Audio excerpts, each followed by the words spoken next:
Looking at TJ Federico right now on the bench. He's being worked on. Did not see action in the previous outing. So, rineserba talaga itong si TJ for this particular contest. Opening possession here in the play-in for the LPU Pirates. Bola na punta dito kay Aviles. Aviles, fourth-year big man. Missing on the jump hook. Delarama comes up with the board. And that's very interesting for LPU to go to Aviles on their first play, which is usually not the case for them. Pero very interesting. I think that's the scouting that they saw. As we see that three-pointer by JDR. So this is something na hindi rin pwedeng hayaan ng LPU Pirates. Hindi nila pwedeng hayaan na makakuha ng early confidence itong si JDR. JDR, a 32.7% three-point shooter for this season. Peñafiel, umatake. Peñafiel falling down. Delarama with a rebound. Delarama gets the ball back. Lumana, pinalik dito kay Juniel. Juniel Delarama to Gabat, swings into Lumana. Castor, catch and shoot. Barba with the board. Great execution for the San Sebastian Golden Stags that time, pero better defense on the part of LPU Pirates. Aviles. Montaño. Peñafiel launches. Good shot for Simon Peñafiel, who's been struggling on the three-point area this season, but manages to take that one to go. Di maunahan to Delarama. Delarama overshoots the mark, and now we get our courtside report from Aaron D. Anton and Lorenzo, when I spoke with Coach Gilbert Malabanan about this game being possibly the last game for the LPU Pirates in this NCAA Season 101, he didn't flinch and he even answered back at me asking me, sino nagsabi? Di papayag tong mga veterans ko to go out like this. He reminded me that this LPU core has been to the Final Four and that pressure is something that they don't fear. With 7 seniors graduating, LPU is leaning heavily on experience. Coach Gilbert added, ever since ganito naman talaga kami. Flat sa simula, pero pagdating ng dulo, we finish strong. And in perhaps the strongest hint of how confident he is in his squad, Coach Gilbert ended with, babalik pa kami sa training tomorrow. May game pa kami sa Thursday in the quarterfinals. Meanwhile, just a quick injury report, LPU, Lance Aurigue is out with a sprained ankle according to PT John Lopez. And for San Sebastian, Leo Velasco is out with a possible shoulder tear. And Junic Segovia is out with jumper's knee. That's according to PT Joseph Hizo. Balik sa inyo, Anton and Renzo. Thank you very much, Aaron, for that thorough report, including the injuries. And you gotta love it. You gotta love the mindset of Coach Gilbert Malabanan. Hindi pa matatapos ang kanilang season ngayong araw. Well, that's the first step. You really have to be confident coming into this game. As you see that three-pointer by Lumana, San Sebastian is a very scary team to play against. So you really have to be confident in yourself para makakuha ka ng panalo against them. Barba loses control. Gabat. Dimonahan. Aviles. Montaño. Oh!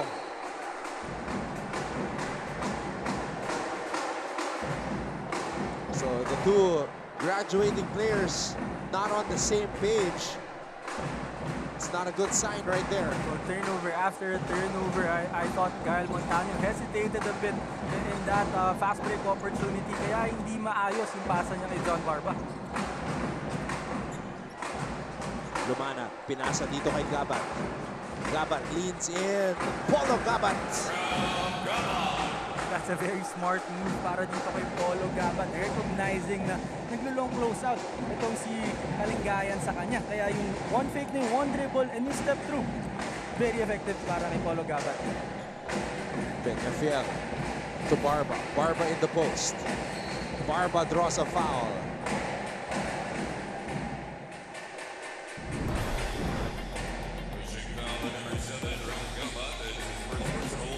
That's the great move of Polo Gabat, recognizing na long close out talaga yung binibigay sa kanya ng LPU. That's why bukas na bukas yung driving lane. Barba missing on the first free throw.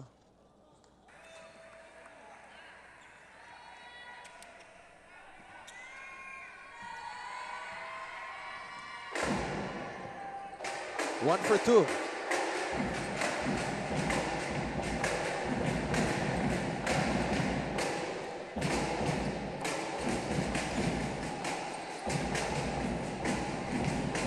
Castor with the drive, and Castor finishing with the left hand.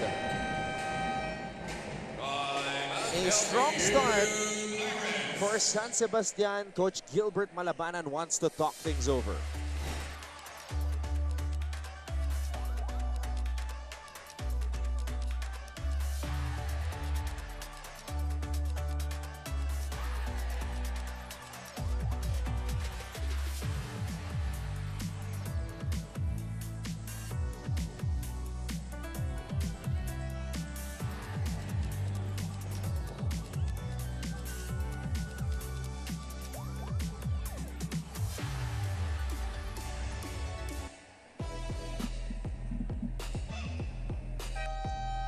He has emerged as the top scorer for the LPU Pirates this season. The fourth-year guard, Renz Villegas. And it's going to take a village for LPU to stay alive today. Renz Villegas averaging 14.2 points per game. Good for the number 9 in the NCAA. 4.6 rebounds and 2.8 assists per game. 1.5 steals in the NCAA for this season. So ever since he got into LPU, yung rookie year pa lang niya, nakita ko na kung gaano kalaki yung potential ng batang to eh. And hindi na ako nagugulat na ganito kaganda yung nilalaro niya ngayong season. Yeah, he started off as a guy that Coach Gilbert would pull and then come in with so much energy and provide a spark to becoming now the leading scorer in his fourth season. Well, I can still remember the very first game na ginamit siya ni Coach Gilbert. That was against San Beda in season 98 na I wasn't playing very well that game. Even Greg Cunanan was struggling. Tapos nung pinasok siya, we were down by double digit pero hinabol niya ng mag-isa. Peñafiel. Gabat with the interception. Denarama from the free throw line. Junior Denarama continues to shine for the Golden Stags. And this is what's great about the Golden Stags. And early in this game, they already have 4 assists in just 12 points. So they're really sharing the basketball. They're really looking for those open guys. Oh, what a pass. Anto Barba finding Aviles. And that's something LPU could go to. Yung post ni Barba, they could expect na itong San Sebastian would really help out and send another guy to help out on the post kasi hindi talaga kaya ng single coverage. Meanwhile, Lumanang scores on the turnaround. Moralejo to Aviles.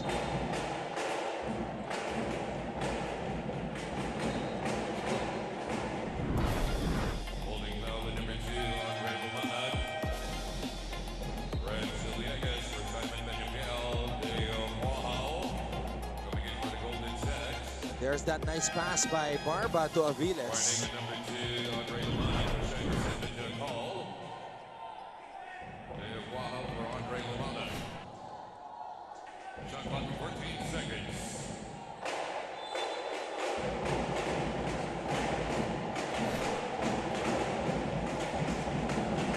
Villegas is now in. Renz Villegas, unang tira. Pasok agad para dito kay Villegas. So what a way for Renz Villegas to announce his presence. Unang tira, like what you said, pasok agad para kay Renz Villegas. Meanwhile, Dimaunahan is able to score.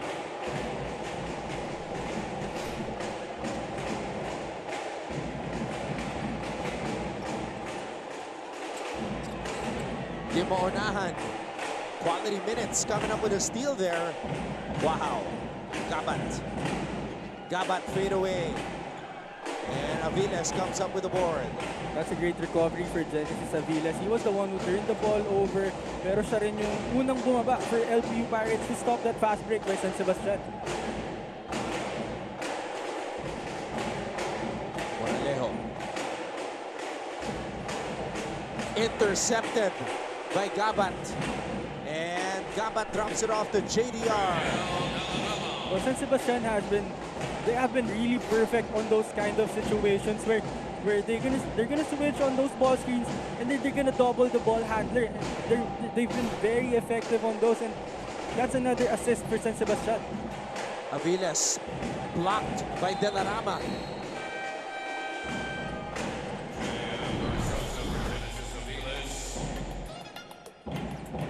And there's that first triple by Renz Villegas. Dimonahan with the baseline jumper.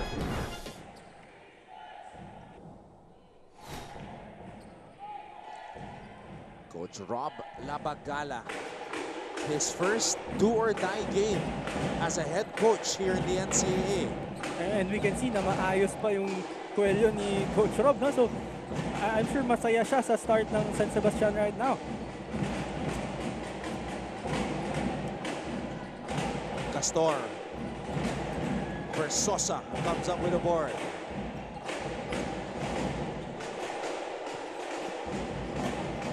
Barba gets it back. Barba steps back for three. There you go. And that's a shot na talagang trinabaho ni Ato Barba through the years. Nung pagdating niya ng college, hindi pa masyadong consistent yung three-pointer na yun eh. But we can see right now na he's very comfortable taking those. De La Rama, confident move, just a little bit short. Moralejo, Villegas switching hands. And TJ Falabrico is now in for the Golden Stags. That's a great challenge by Neil Castor. So there's really nothing you can do with Renz Villegas sa taas eh. That's a great move by TJ Falabrico, really making sure na hindi ito yung magiging last game niya.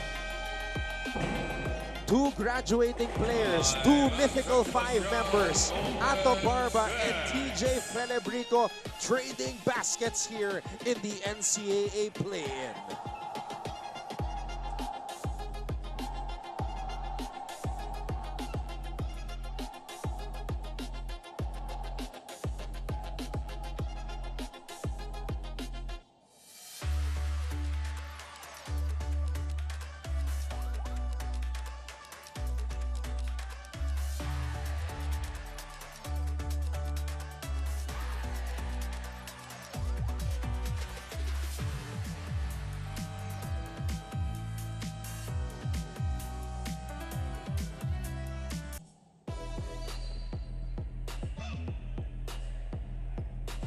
Every season, new stars emerge, and Juniel De La Rama, from what we have seen from him, look at the flex, is going to be a big star here in the NCAA for San Sebastian. Well, as we mentioned earlier, na wala nga si Paeng Ari.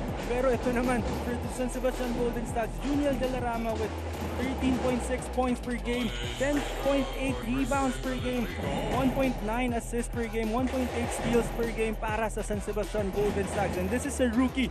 Just to remind everyone watching, this is a rookie for the Golden Stags. He just turned 20 last October, and he's the only player averaging a double-double in the NCAA, and he's the #1 rebounder in a league that has Allen Liwag. And that just says everything that we need to know. TJ Falabrico, meanwhile, an aggressive start, completes the three-point play. Barba smothered, but he's able to draw a foul. And what I like about TJ Falabrico is the one taking that responsibility, guarding itong si Ato Barba. Kasi alam naman niya, ilang years niya ng kalaban itong si Ato Barba. Alam niya kung gaano kalaking damage yung kayang gawin nito sa opposing team. So he is trying to make sure na malilimit niya itong si Ato Barba.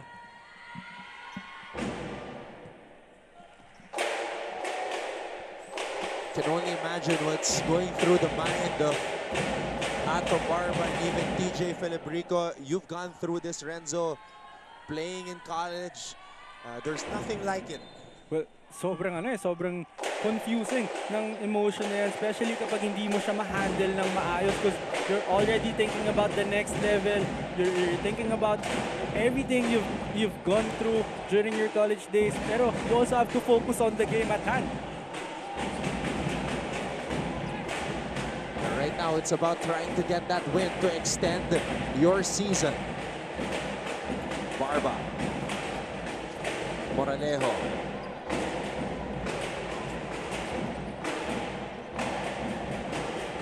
Villegas. Wow, trying to stay in front of him. And San Sebastian gets the stop. And I think Ian Guao is someone that could match the foot speed and yung strength nito ni Renz Villegas, and that's a great stop for Ian Guao. Renz Villegas is a tough guy to defend, so that's a great stop by Ian. Nepasena is now in the game for San Sebastian. Celebrico to Nepasena. Wow, on the pull-up. Moralejo with the board. Daile. Villegas. Versosa on the move. And Versosa scores. He lays it up and in. And you gotta love the aggressiveness of Versosa. Recognizing na maganda yung coverage kay Ato. So that fake, that fast fake to Ato Barba, gumalaw na lahat ng defender, kaya open yung driving lane for him. Confident drive for Versosa. Coach Gilbert Malabanan trying to contest that. His players forced a turnover. Well, it happened right in front of him. So yun yung tinatry niyang i-contest ng mga referees right now.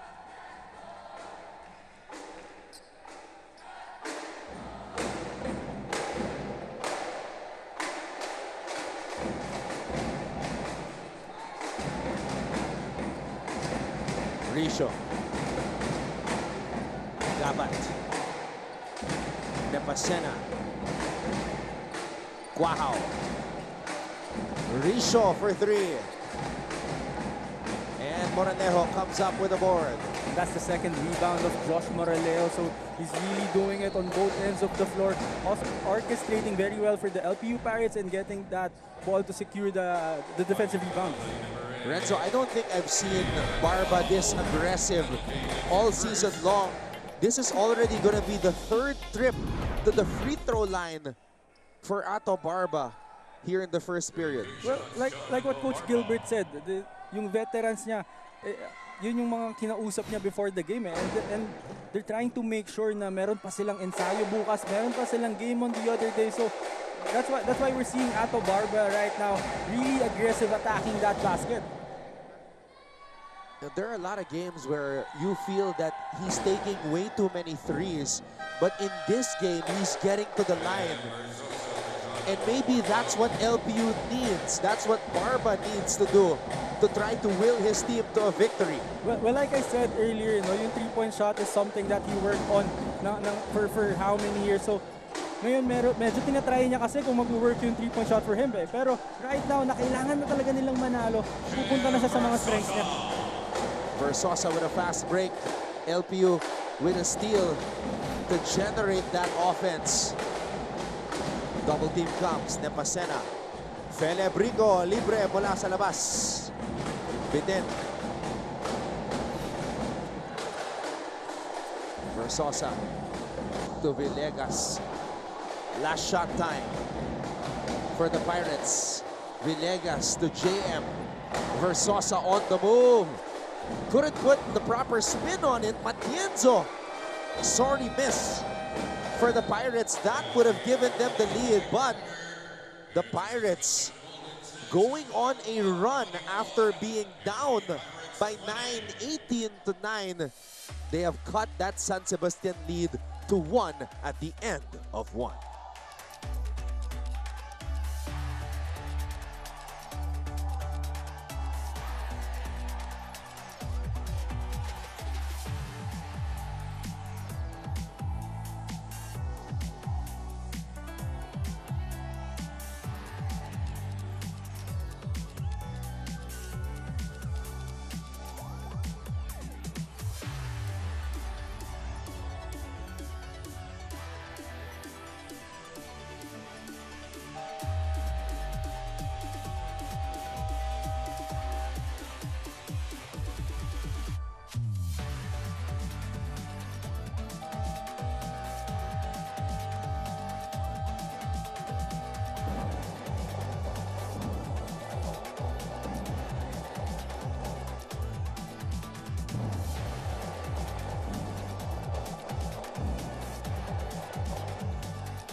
A very good-looking Coach Gilbert Malabanan. He's got his usual fit, the tuck in, but today he brought out the boots.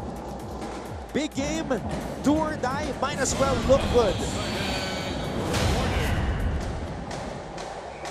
Welcome to the play-in here in NCAA Season 101.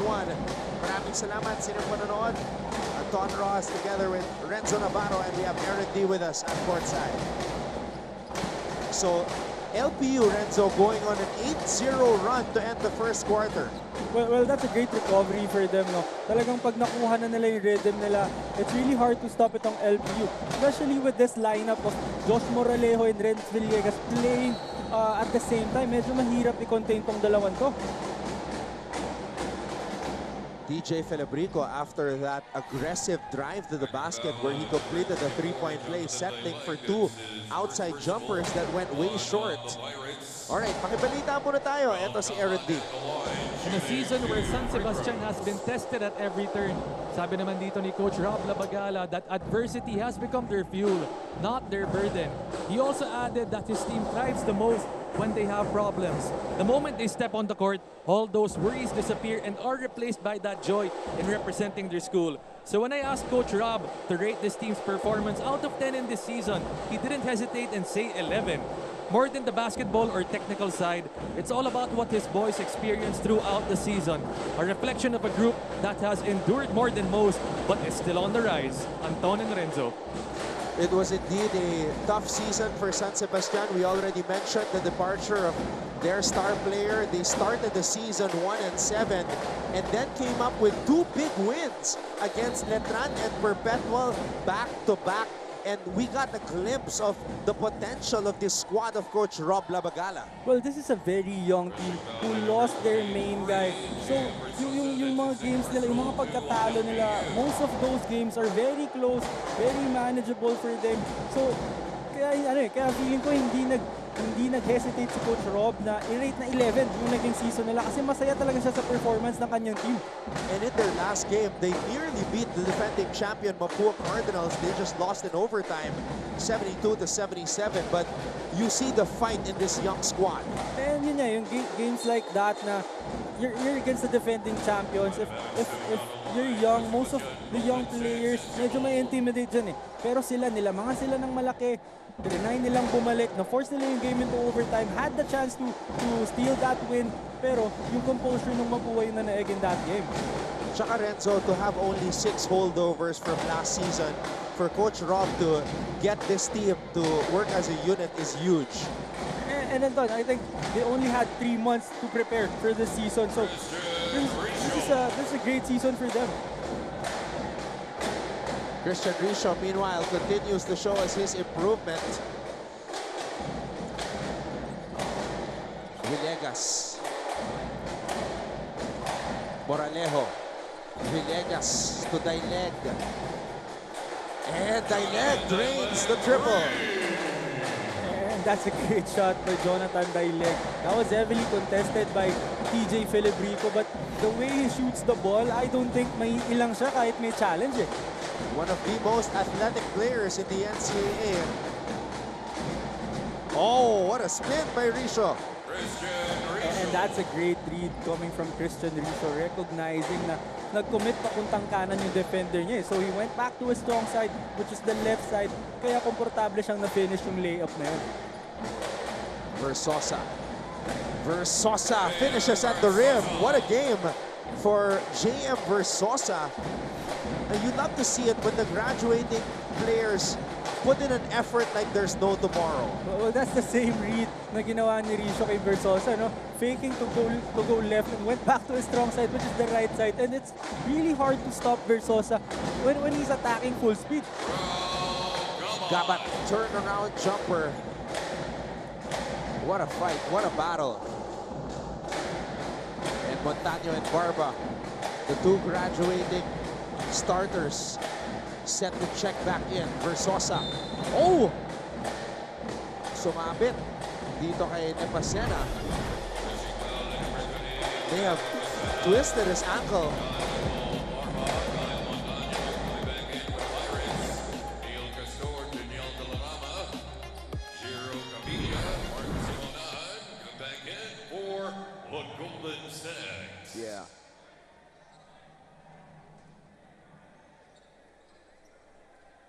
Versosa a little bit gimpy after that fall.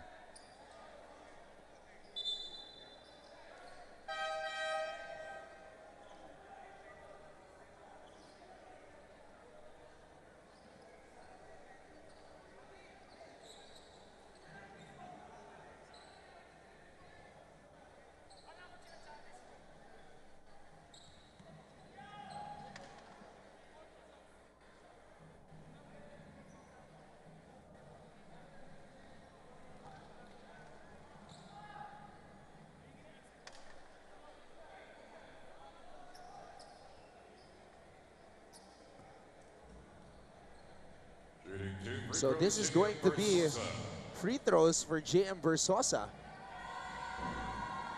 There was a little bit of confusion there. I think one of the referees thought Coach Gilbert wanted a challenge kasi I think merong nakita sila Coach Gilbert na parang trip yata, parang napatin ata itong si Versosa. So they were really they really wanted to the officials to look at that play kasi baka pwedeng ma-upgrade pero wala palang challenge na hinihingi itong si Coach Gilbert.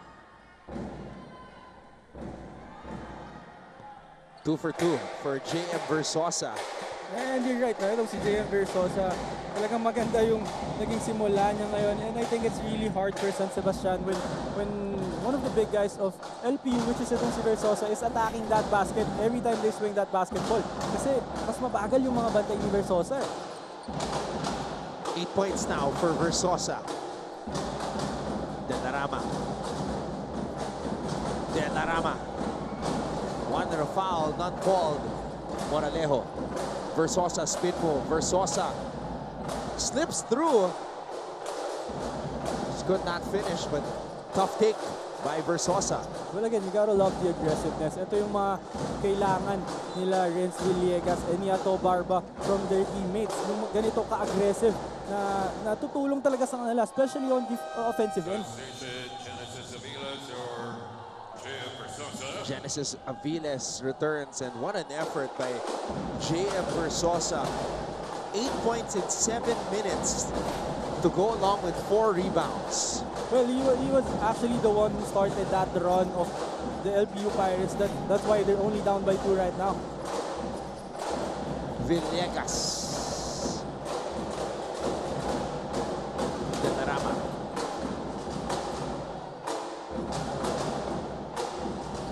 Castor Tulumanan. Denarama. Steps back. Difficult shot by Denarama. Heads up play for O'Neal Castor. Coach Rob Labagala wants to talk things over. His team is holding on to a 2-point lead.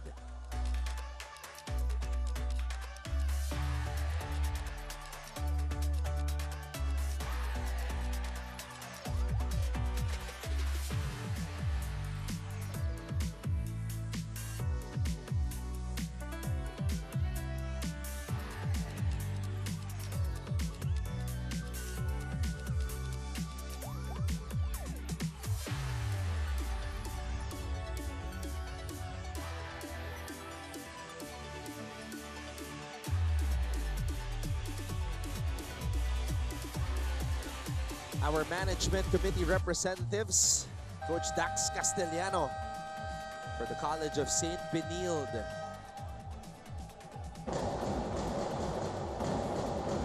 Benilde, tomorrow, big game for them. They play Mapua. And they are armed with a twice-to-beat advantage. Mr. Frank Gusi, Mancom representative for the University of Perpetual Help System, Dalta.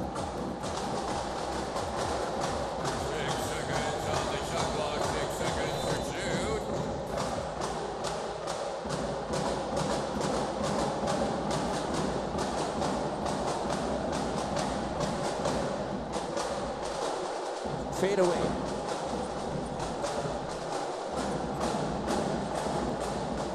And I think yung 2-3 zone ng LPU in that possession made the whole squad of San Sebastian to be a little bit confused. Kaya hindi nila nakuha yung gusto nilang tira. Denarama hauls down another rebound. Castor with the miss.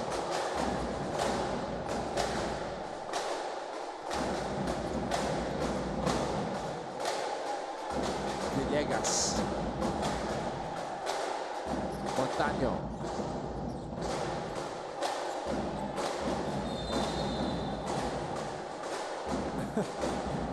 And Gael Montaño is one of those guys na very hard to guard on the post kasi he's very creative and he's very crafty with his moves and shot on the post.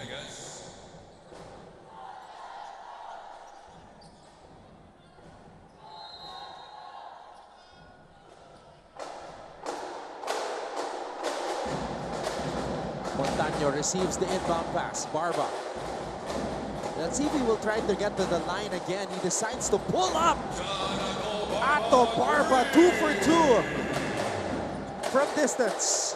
And this is scary for San Sebastian. We can see Ato Barba really aggressive attacking that basket, but at the same time, he's making his three-pointers. De La Rama missing on the turnaround fadeaway. This is the first lead of the game for LPU. Barba missing on the step back. A little bit of a heat check for Ato Barba.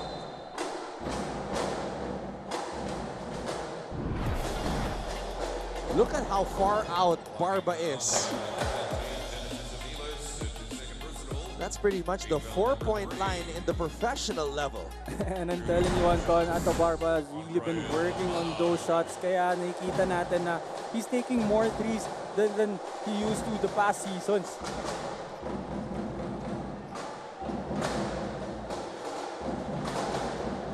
And if you're San Sebastian, Anton, I think yun na yung tira na bibigay mo na lang kay Ato Barba. I think hahayaan mo na lang siyang tumira ng mga step back three-pointers instead of him attacking to the basket na mas marami siyang nakukuha. Barba.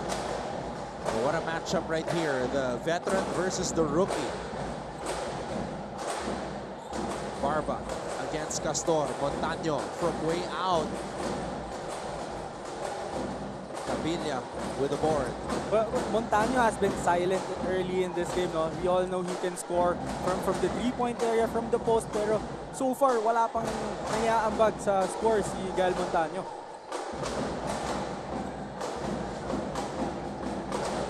Lumanag on the pull-up, mid-range. De La Rama offensive rebound. De La Rama draws a foul.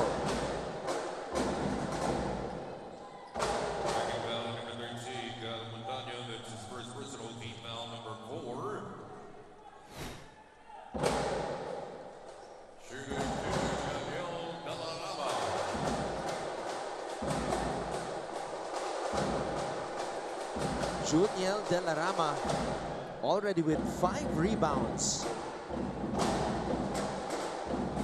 Playing in his first do-or-die game in his NCAA career. Well, it's really hard to stop itong si Juniel De La Rama because even if he slowed down his scoring, he's doing a lot of other things inside the court.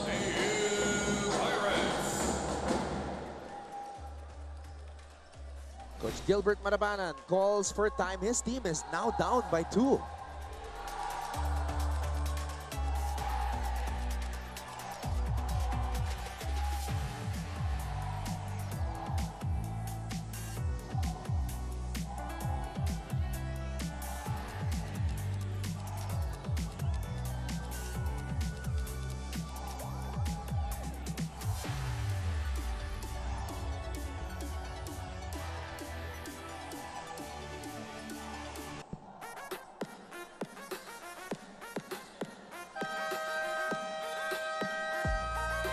Ito na. Matropa natin dito sa loob ng Phil Oil Center sa lungsod ng San Juan on this Tuesday. And look at this. The shotgun, RK Ilagan and Arjan De La Cruz, former San Sebastian Golden Stags. And I think, former Kings tag daw to, si RK Ilagan. Yes. During his time, they called him the shotgun.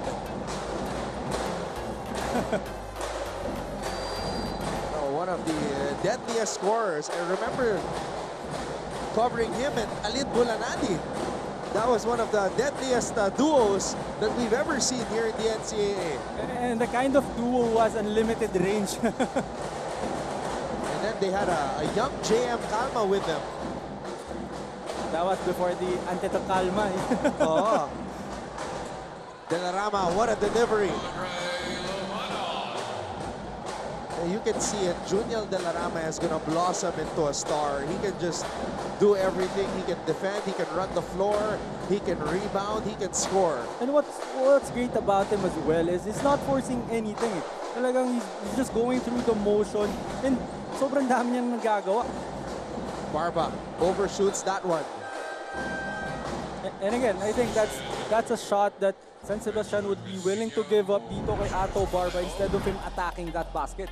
A great delivery by Junior Delarama, giving it up to Lumana. And that's the 8th assist of the Golden Stag. So yun yung nag-work for them right now. They're really sharing that basketball. They're getting everybody involved. Lumana draws a foul. Lumana is extra aggressive today. And he played very well in their last game against Mapua. He scored a lot of points there. And I think nagkaroon siya ng confidence in that game. Kaya nakikita natin ngayon kung gaano siya ka-komportable attacking that basket.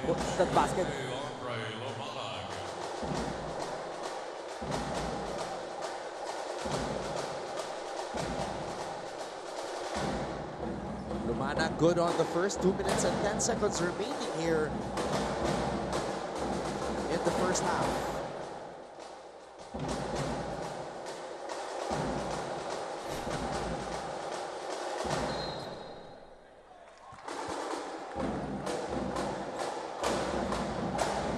And now San Sebastian with a little zone press just to delay the offense of the LPU Pirates. We all know LPU wants to go fast every time. Casino. Peñafiel. Casino to Barba. Oh, what a pass. What a pass by Barba to Versosa. What a way for Ato Barba to locate Versosa dun sa likod ng zone eh. Nakita niya na masyadong mataas itong si Di Maunahan. Kaya bukas na bukas yung lob pass na yun para kay Versosa. Castor.